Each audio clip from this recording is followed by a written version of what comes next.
Muli akong isinilang sa isang mundong apokaliptiko na puno ng mga zombie. Hindi ko piniling tumakas papunta sa isang shelter. Sa halip, palihim akong pumunta sa isang syudad na wasak na wasak. At nagbukas ako ng isang convenience store sa gitna ng katapusan ng mundo. Dahil lang ito sa nakakabit sa akin ng isang gold trading system. Basta't may ginto ako, ako'y nagiging makapangyarihan sa lahat.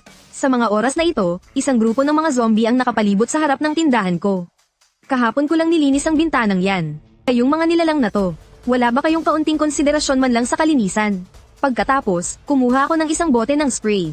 At itinutok ito sa grupo sa labas ng glass door at pinindot ang nozzle ng isang beses.